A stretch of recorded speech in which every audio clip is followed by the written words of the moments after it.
Julie, I'm glad that you were able to connect with me today.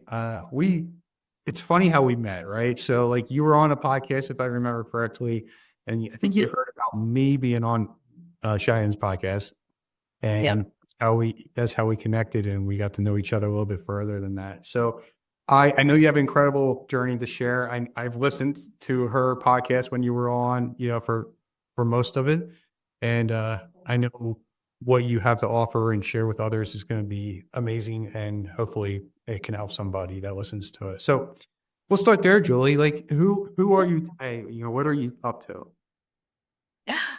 Oh, thanks, John. Well, I am Julie Deanne. I am the creator of Create Within.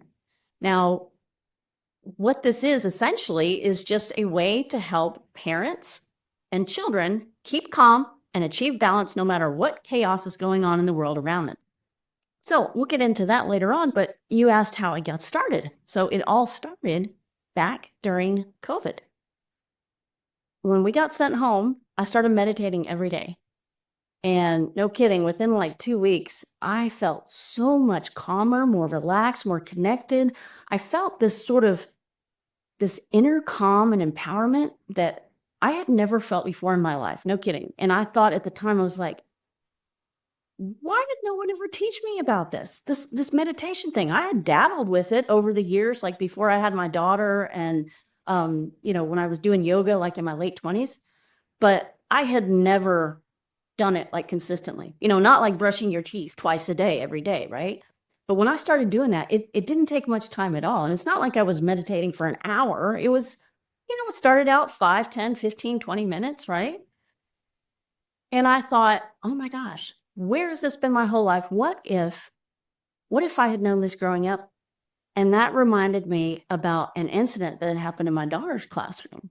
And this had been, maybe a couple years prior, where she came home from school one day and she's like, we were evacuated. And I'm like, oh my gosh, I'm thinking the worst case scenario, right? I mean, is there some sort of danger? And then I'm like, well, she's right here. She's safe. So can't be too bad. And so I'm like, okay, she's in elementary school. How does she even know what this word means?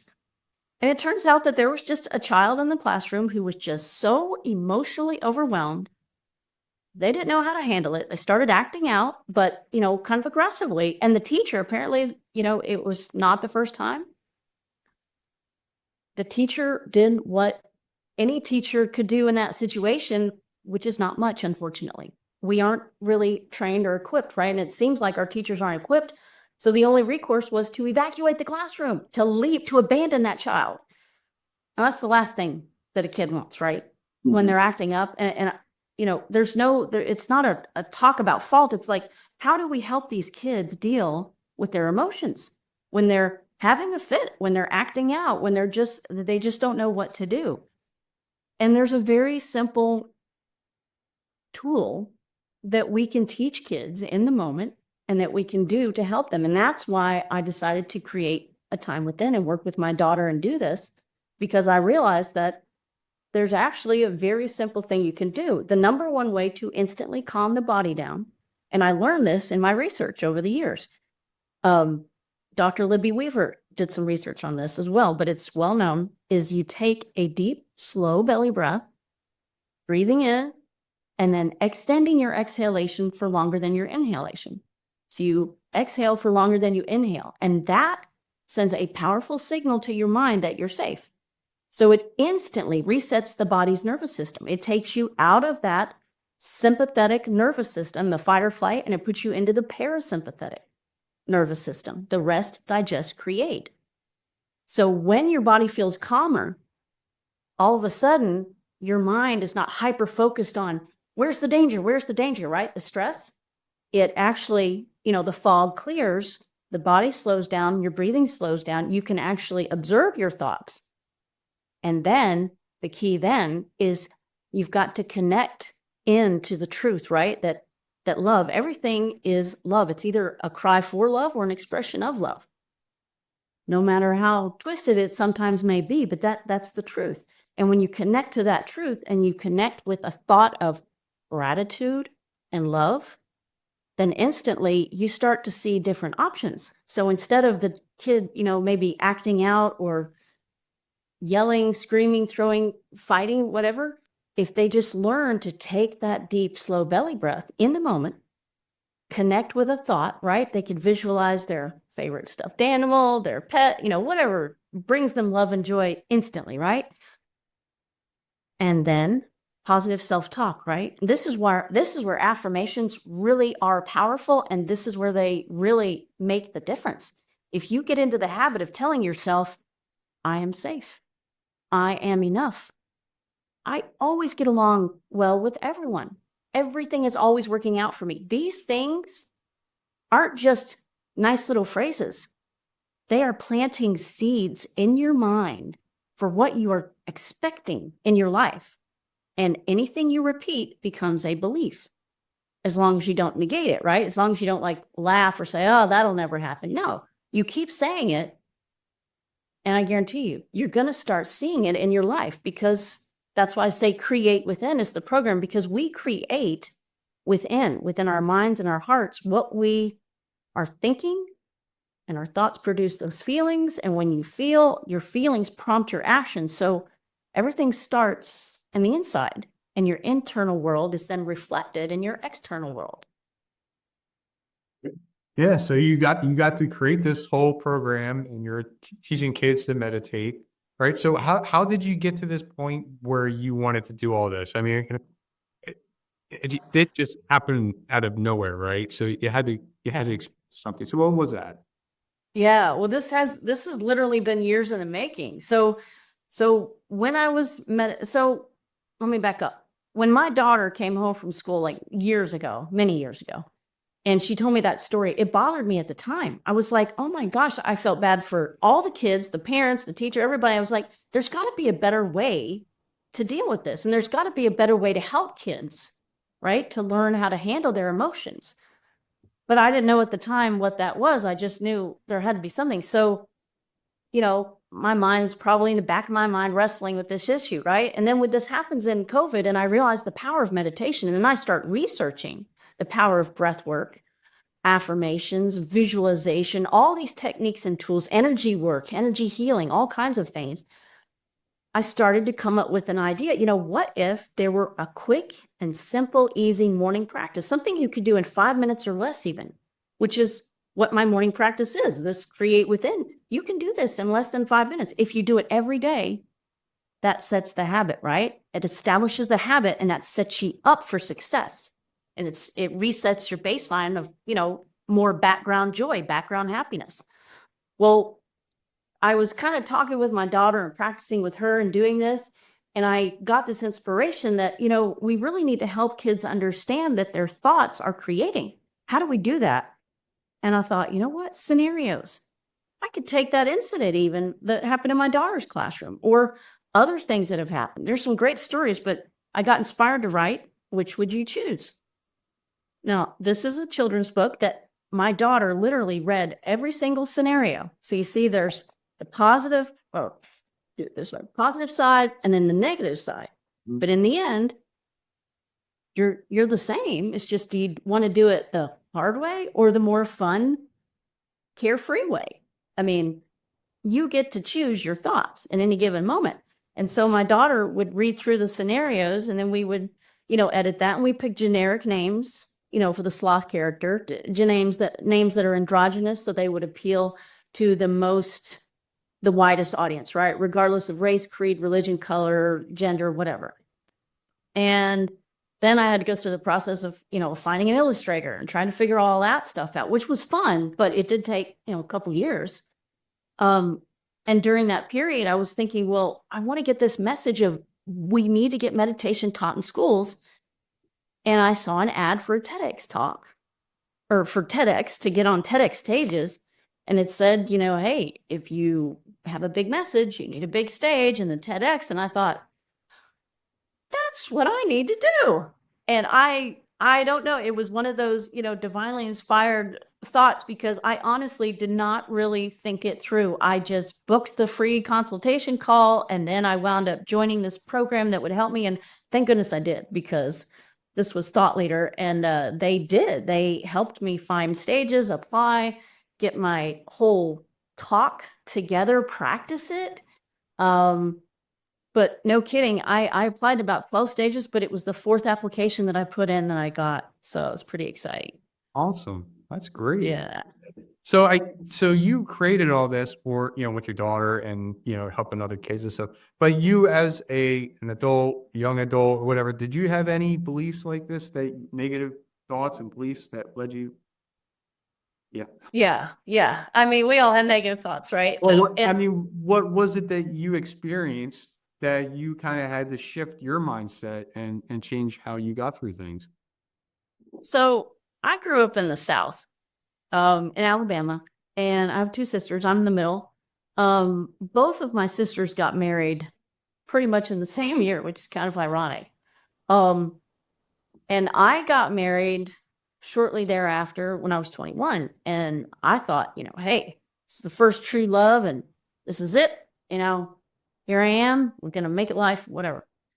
And, we moved away, went to Tennessee. And I'll be honest, I knew within the first 6 months I had made a mistake. But my pride wouldn't admit it. I didn't want to admit to my parents that, yeah, you were right. Maybe he wasn't the right guy for me, or maybe marriage wasn't the best choice. And I thought, no, I committed to this. I honor my commitments. That was another thing. I've always been, I'm very honest. I honor my commitments. I want to make sure that I'm giving my all.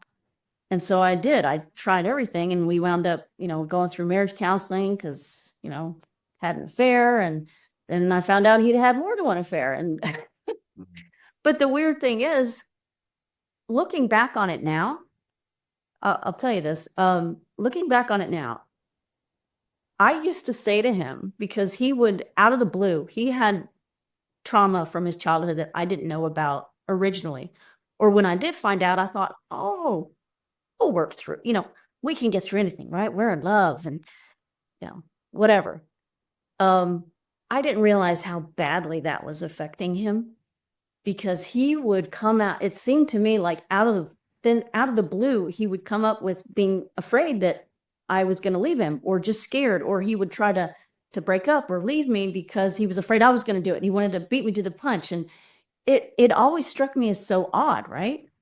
Well, looking back on it, I recognize it was because of the trauma that he'd had. He'd been scared and he'd been abused and different things happening when he was younger, but he'd never worked through that. He'd never healed those wounds. And so that was then being projected onto me, which of course started to make me a little bit edgy, but I didn't like feeling like that. So I would do everything in my power to overcompensate. So I turned into being more of a people pleaser, which at the time I didn't even know what that term meant.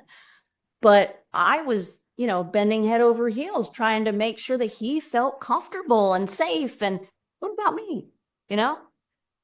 And so then it turns out, well, you can't do enough for anybody else. You have to love and take care of yourself, which I know now. And so I used to say, well, the only thing you could ever do that would make me leave you was if you cheated on me. And that's exactly what happened. And, at the time, it was like, oh my gosh, I can't believe, well, anything that you say, you have to remember words are powerful. And so if you are saying something, then your focus is going there. So it's funny, we think, we grow up in this society, right? And we think that to get rid of something or to prevent something, you need to identify it and say, no, I don't want that. And you push against it, right? But it doesn't work like that. And I think you know this, John.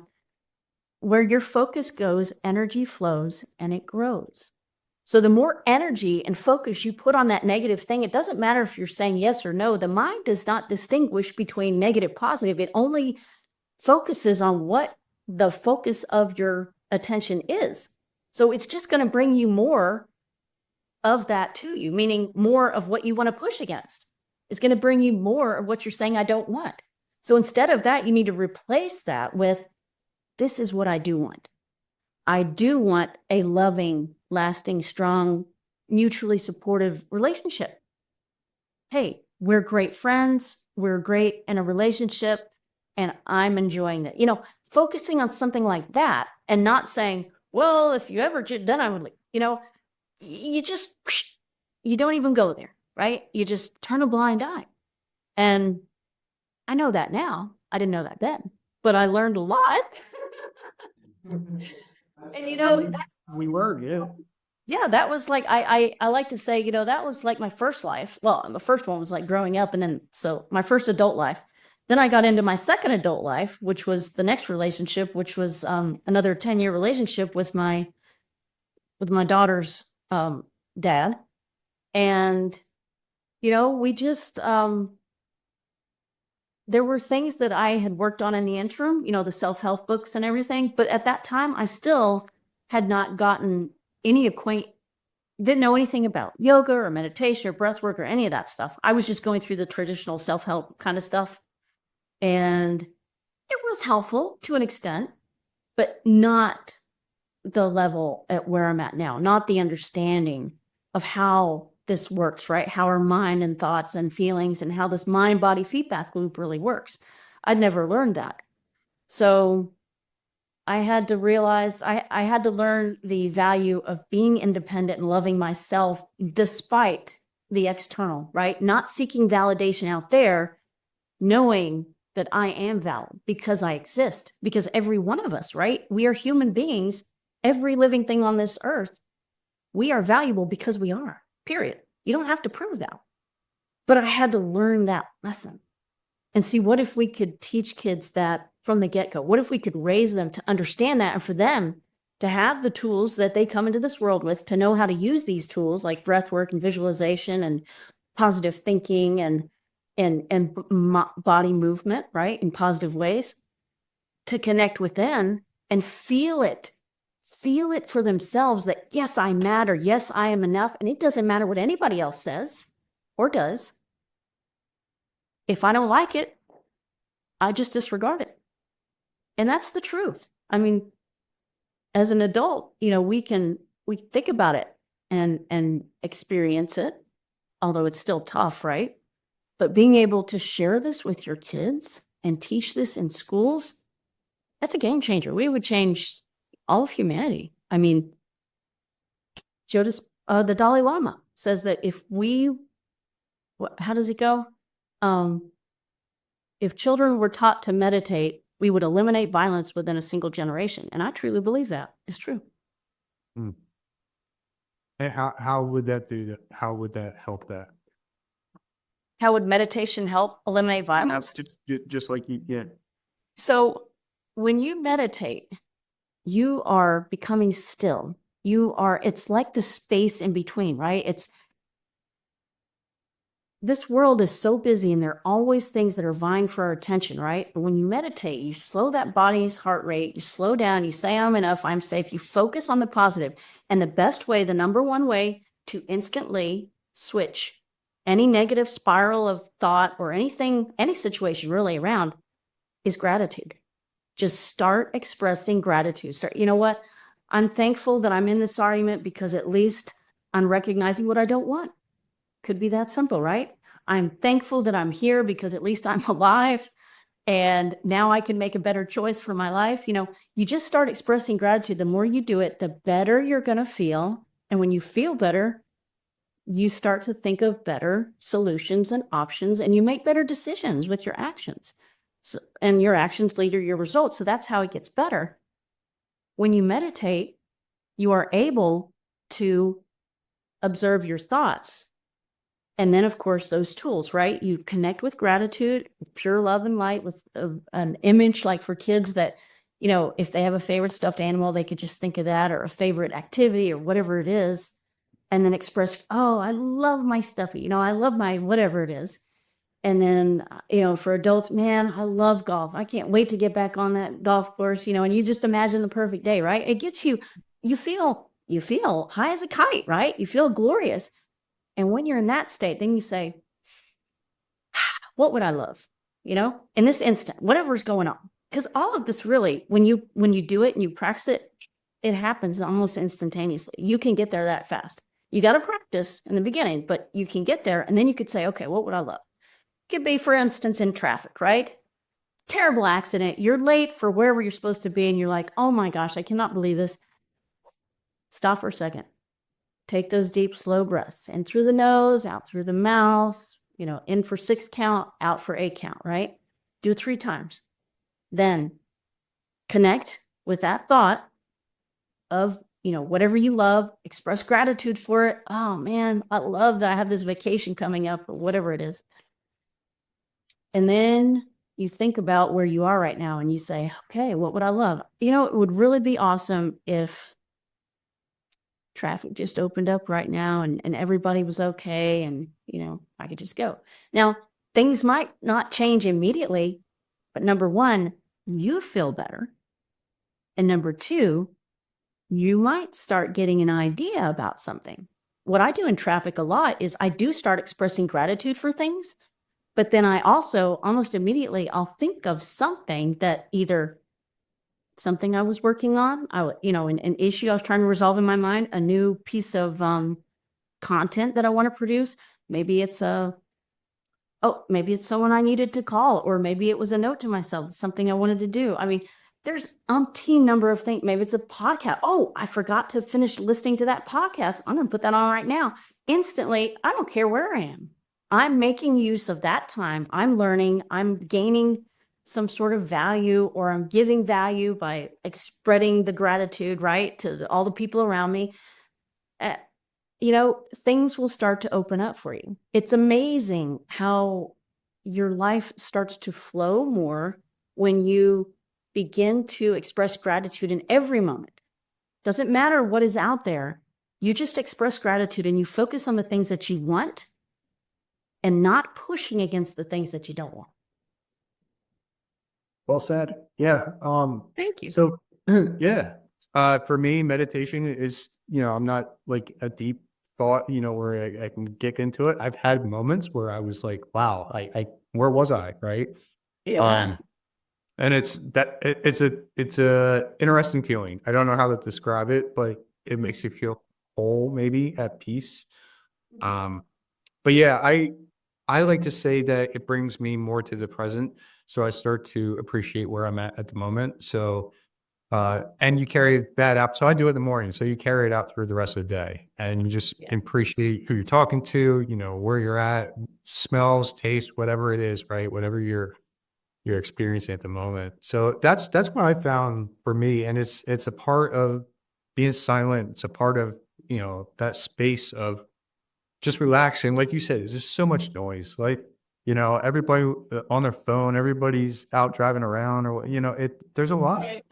Everybody's trying to get your attention, right? And you need to hash your attention. So you got to focus on you. Yeah. So a meditation is different. And a lot of people think it's, crazy. It's, it's not made for everybody. And I know people that say that they didn't believe it until they started it. And there's multiple ways to do it. And you can go ahead and come back at me with anything here, but I'll listen to a YouTube video and I'll do that. Right. And for me, it's been one it's been the same thing for me for a long time. And I just like what's said, and I like repeating what is said. And then it goes into it might be like a 5-minute silence with music in the background, right? So she's not talking anymore. Yeah, but then I know there's other ones out there where it's got the vibrations and then something else. I forget. Binaural beats. Yeah. So you got to find your own. Yeah. That's true. And I think that is what is so fascinating and it's beautiful, right? That there are so many different options now, really, with the internet and everything, as opposed to in prior decades, because now we have access. You don't have to pay for a guided meditation. You don't even have to pay for the music. Like you said, just the background music for meditation. You can get it for free on the internet. You can put in meditation, you get umpteen different things. So what I suggest is, just start somewhere. Some people like to focus on a sound. So it could be like a fan. It could be like the white noise, right? Some people, they just want to do that. Other people, they can't sit still. They want to see something. So candle flame. Candle flame is good because it's very small, but it flickers, it moves. But when you focus on it, it's also very mesmerizing. We all know for eons, humanity has grown up with fire and sitting around the fire. So campfire or flame, that is very soothing, mesmerizing. That's a good thing. Some people, it's more of a scent. You know, if you put a certain scent and you just focus on smelling that, that could, help calm you and get you into this state. And, sometimes there's walking meditations. And really, anytime you feel like you're in flow, you know what I mean? Like you love to paint, for example, and you just start painting. And the next thing you know, it's been 2 hours and it feels like you just started, right? That is a form of meditation. I mean, anytime that you're in flow, the athletes that love what they're doing and they get out there and they just go and go, and that is really a form of meditation. I mean, so you just have to experiment and find what you love. And I find that I do like the variety. There was a lady when I first started meditating, Jess Shepherd. I love her stuff on YouTube. But she had one particular meditation. I would do that every morning. And I did that probably for almost a year. It was months. And then, at some point I started changing and doing different ones. But it wasn't like that was the only meditation I was doing at the time. It was just the one that I liked the most. But there are others, Joe Dispenza has some, and Marissa Peer, and just all kinds of people on YouTube now that I will listen to. Things pop up and I'll listen and I enjoy it for a while, and then I find something else. And then sometimes, like you said, it's just music, background music. But I think the point is just allow yourself that time and that space every day. If it's only once a day, that's okay. But it's kind of like brushing your teeth. It's better twice a day. I love it, as you mentioned, in the morning, because that does set you up for a more successful, it resets your nervous system. You feel calmer, you set your intentions, and then you go out into your day. So it's fantastic. Doing it at night, it's kind of similar. You bring the body down into, a calmer state. You get to review what happened during the day. And actually you get to set up in your mind, what do you want to focus on while you're sleeping? Because, your mind's always working. And your dreams are ways of processing what happened during the day. And, who was it used to go to every night? He would say something and he'd wake up in the morning and he would come up with the answer.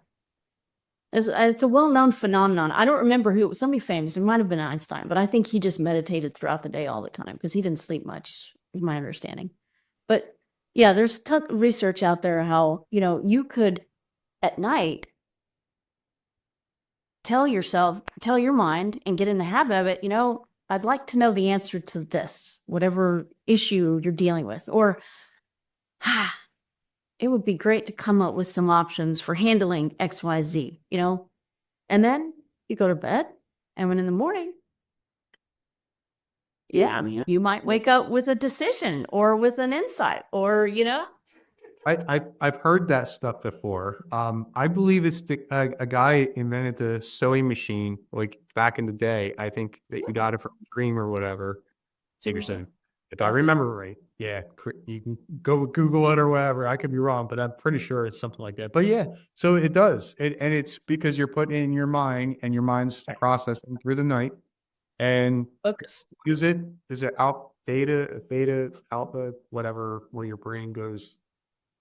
Oh, there's alpha, theta, gamma. I think that's the way it goes. Alpha's awake, theta is the in between, and then gamma's the sleep, I think. Don't quote me on that. You have to look up Joe Dispenza. I think yes, exactly right. But yeah, and that's a whole other area, right? But yeah, that's where you're thinking deep, and you don't know that because you're sleeping. And then I think you have, if I'm right, there's a few minutes or maybe seconds when you wake up that you're still in that state of mind. That theta, I think, yeah. So so meditation, yeah. So I mean, go back to that. I mean, like, it's definitely a game changer. It has been for me.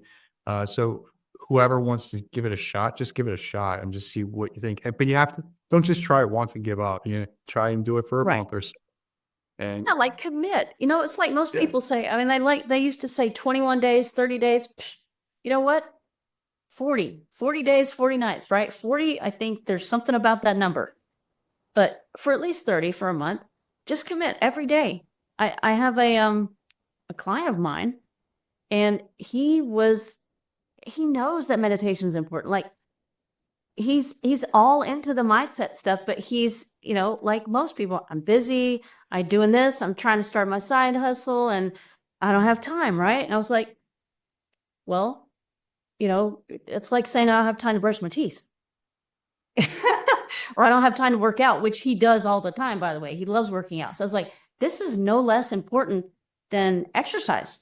I mean, meditation for the mind is what exercise is for the body, really.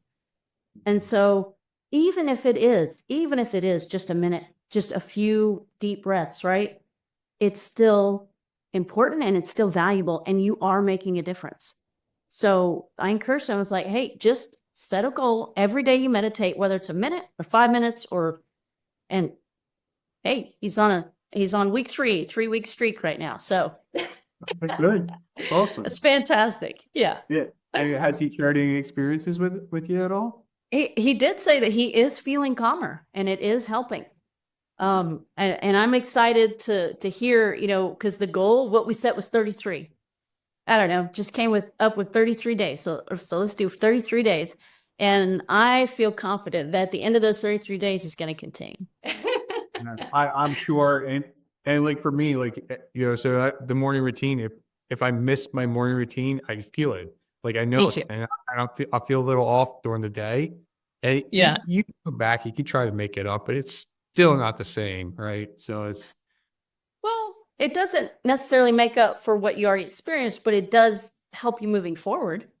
Right. Right. I just, So yeah. in the moment. But Yeah. I was just probably like, oh, you went through the whole afternoon. Now you're trying to do everything at night when it was supposed to be in the morning. This set you up. But like, that's how I look at it. It sets me up for the day. So I'm positive. I feel good. And I'm not just talking about meditation, I'm talking about everything else I do. So it's all together. But yeah. So, I mean, But it's never too late. No, it's never too late. Sure. But, like I'll write down what I'm grateful for. Right. And if I Yeah. don't do that, I feel like I'll forget throughout the day and I'll never do it. And yes, you can come back and say you're grateful for things, but it's just one of the things I have a special hack for you for that, if you'd like it. special hack. Got it. For you and your audience. Okay. So yeah, I started that gratitude journal. I think it was last year, started in September, and every day I would write 10 gratitudes every morning. And I did that for months. And I got that from Rhonda Byrne's The Magic, her book. It's fantastic, by the way. Got a ton of things in there. Well, then I got to where, I was like, okay, so I'm like embodying gratitude. Like I'm just grateful all the time now. I'm just always expressing gratitude. So then I would write down gratitudes whenever in the mornings, especially I was feeling a little, if I felt any sort of overwhelm or negativity or just a little off, right? I would just start writing gratitudes and instantly it would shift me. Where was I going with this? Oh, so one of the practices that I love from her book that I also adopted was the gratitude rock. So you get a stone, just any stone, right? It's probably a smooth stone, something small, fits in the palm of your hand, and you put it on your nightstand, or you put it next to your bed. And every night before you go to sleep, if nothing else, you pick up that stone and you hold it and you think about what's the best, the thing that you're most grateful for in that day. So what that does is it trains your mind to go back through your day. And now all of a sudden you're not counting but you're reminding yourself of all the things that happened that were so good that you're grateful for. And then you're like, oh, the one that's the best of all. This is the one I'm the most grateful for. Thank you, thank you, thank you. Say it 3 times. And then you go to bed with that feeling of gratitude. So now you set your mind up to focus on gratitude. Gratitude is the highest frequency synonymous with receivership and love. So you have very quickly and easily, this can be done within seconds. And you set yourself up for a great night of sleep, for good dreams, for getting, more things to be grateful for, right? Attracting more to you. But I really love that practice. And I've been doing that one consistently, like now for over a year since I discovered that book and started doing it. And I love that little practice. Plus, the funny thing is when you get in the habit of doing this throughout the day, things will happen and you'll be like, that's it. That's the one. That's the one. That's going to be my gratitude rock tonight. It's awesome. Yeah, I'll have to remember that. Well, thank you for sharing that. Yeah. Yeah, you're welcome. My pleasure. Oh, So where are you at with getting meditation in schools? I mean, do you see them being open to the subject? Yes, to an extent. So right now I am reaching out to different schools and also parents. There are homeschoolers and private schools that some of which I'm aware of already do some form of meditation, and I think that's great. My goal is to get it into all schools, mass education, right? Worldwide. I mean, that's the ultimate vision, but getting it just into the public school system now is where I'm at. In my area in Virginia, the big thing here is mindfulness, and they will do, like mindful Mondays where they'll talk about, they'll do a moment of silence or they'll talk about something, or Tuesdays where they give them, I'm not even sure what they do, to be honest, but I know that they're making an effort to have the kids think about their thoughts and maybe do some breathing and some positive statements. But the issue that I see is, in order for anything to become a habit and to become effective, it has to be consistent and repetitious. So that means daily. That means every day and doing the same thing, or at least a variation of the same thing, right? Because you can change those statements. You can even change how many times you take a deep breath or how long you hold it, as long as you're extending your exhalation. But the basic framework, you need some sort of structure to get it established as a habit. And that has to be done daily and it has to be repeated. And that's what I don't see. And so that's why I'm like, look, this is quick. This is simple. This is easy. Anybody can do it anywhere. You don't need a tablet or an iPad. You don't need music. You don't even need anybody else once you understand the concept and the framework. And it's just 3 very simple steps. So teaching this to kids early, my thinking is not only will it help them to understand how connected we all are and how valuable they are as an individual, right? We are all here with a unique individual gift. And we're here to create. It's our job to experience life, sift through, and at some point figure out what you love and just go for it. But when you recognize that, yeah, I'm valuable and everybody, we each have a unique gift. We're all connected. I mean, we all come from the same core source, right? I like to say we're like rays of the sun.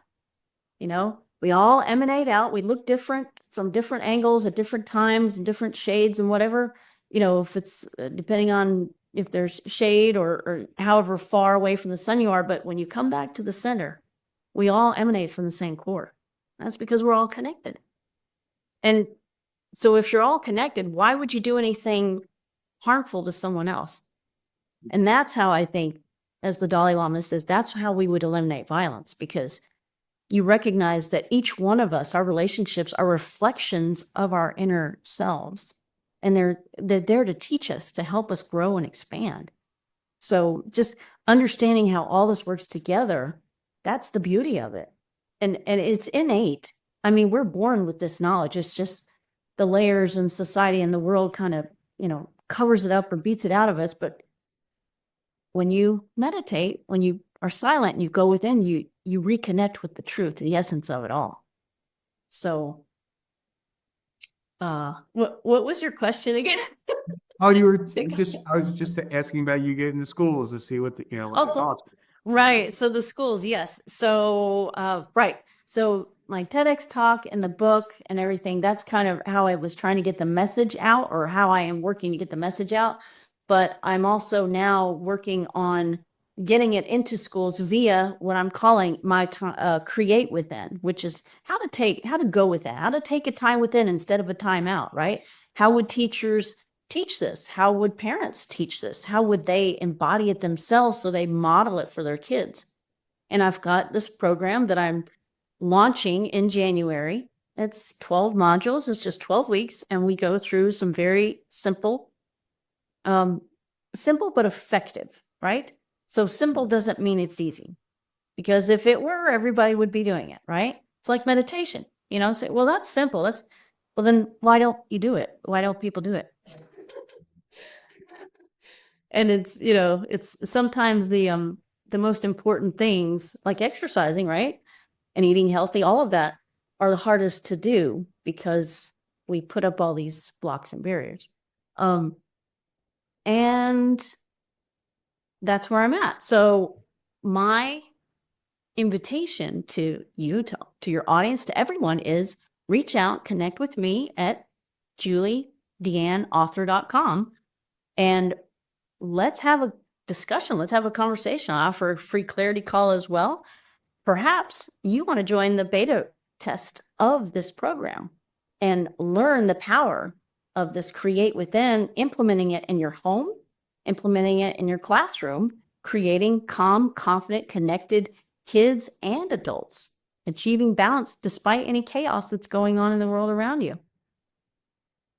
And of course, you know, I love doing author visits and speaking and just connecting. And I've got tons of videos on my YouTube channel with quick, easy tips and tricks that you can do to shift the mindset. Stuff that kids would enjoy.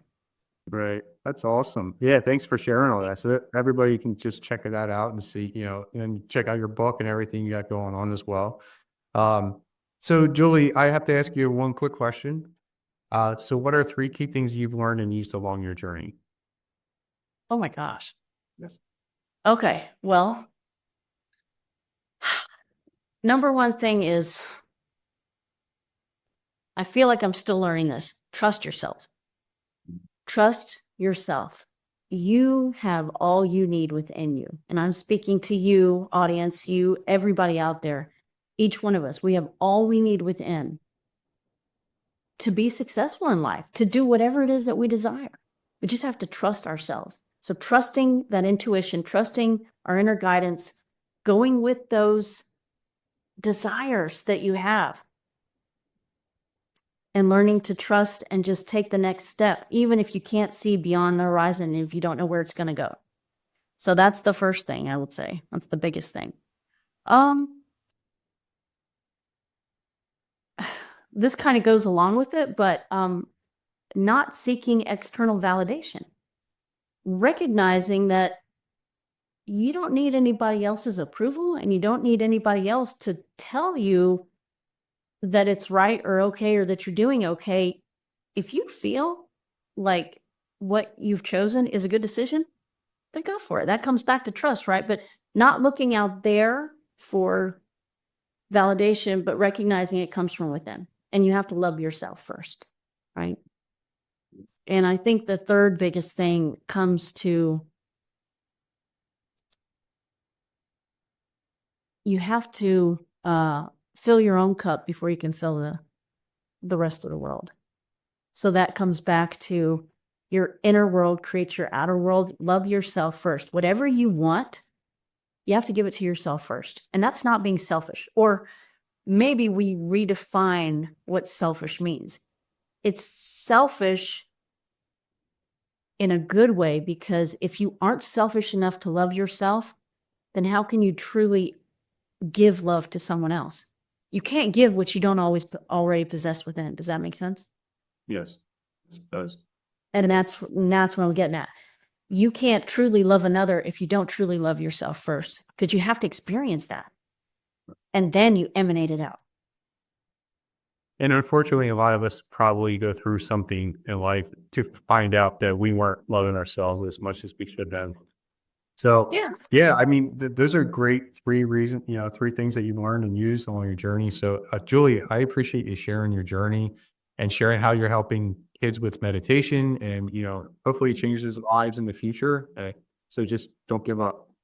So Thank you so much, John. And I really appreciate you having me on your podcast. And I love what you do and all the wonderful people that you have on your show. So thank you. Yeah, thank you. You're welcome.